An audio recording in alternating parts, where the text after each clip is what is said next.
Francia ha perdido una batalla, pero no la guerra. ¿Se acuerdan de esa frase? La dijo el general de Gaulle, lo hizo célebre.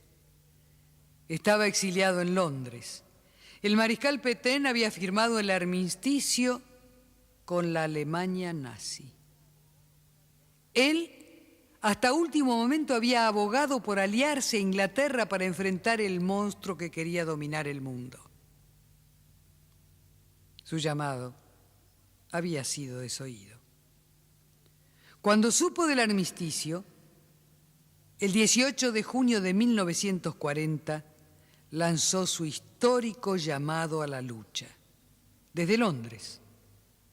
Fue un breve discurso de 4 minutos, dirigido a los soldados y a los civiles franceses, instándolos a resistir con las armas. Muy pocos lo escucharon, pero ahí decía cosas imponentes como esta. ¿Debemos abandonar toda esperanza? ¿Es final nuestra derrota? No, Francia no está sola. La llama de la resistencia no puede ni debe morir. Sin embargo, los franceses estaban desmoralizados. Los que no huían de sus casas apoyaban el régimen colaboracionista de Pétain, cuya popularidad cayó cuando la policía comenzó a capturar judíos para mandarlos a los campos de concentración. Se vio claro que pronto iba a ser una política para todos. Pero de Gaulle siguió su prédica. Aliado a ingleses y norteamericanos, hasta el fin de la guerra será el símbolo de la Francia libre. Luego de la liberación, presidirá un gobierno provisorio en noviembre de 1945, solo durante 10 semanas. Después, se retirará de la vida política a redactar sus memorias. Este es un buen momento para recordar quién era este hombre de grandes papadas, ojos caídos y nariz prominente, famoso por su carácter complejo, dispuesto siempre a terminar un diálogo si no se hacían las cosas como él quería. Había nacido en Lille en 1890. Es curioso. Al egresar del colegio militar se incorporó al regimiento de infantería que dirigía el coronel Pétain, el que encabezaría el gobierno títere subordinado a Hitler. Profesor de historia militar, cubrió cargos importantes en el exterior hasta que empezó la Segunda Guerra Mundial.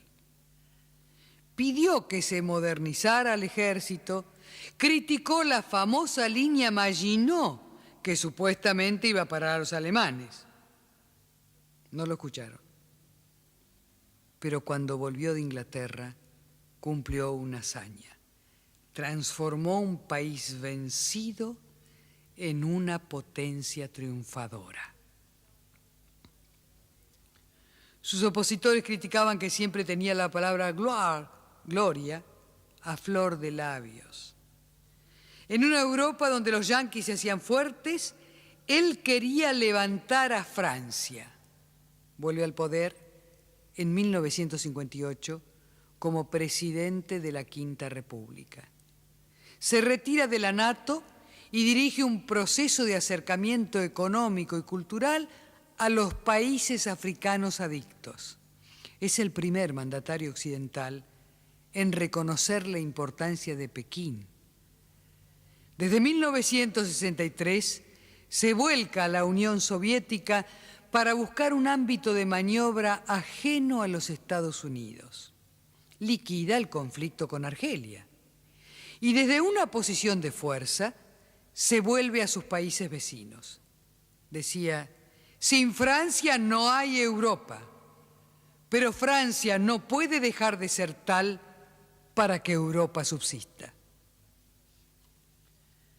¿Sueños de devolver a Francia la primacía que tenía cuando mandaba Napoleón? Tal vez.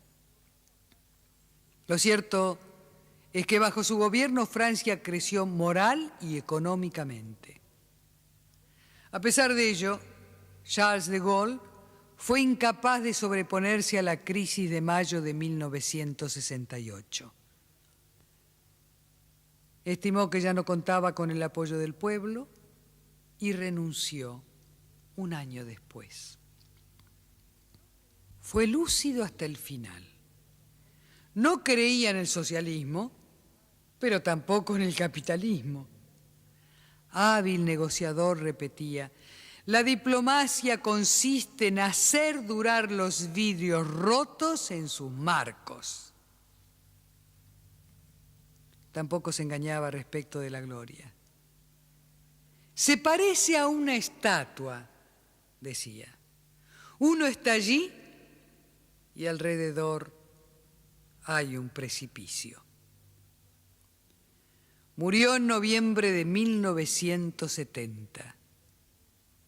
Tenía 80 años de edad.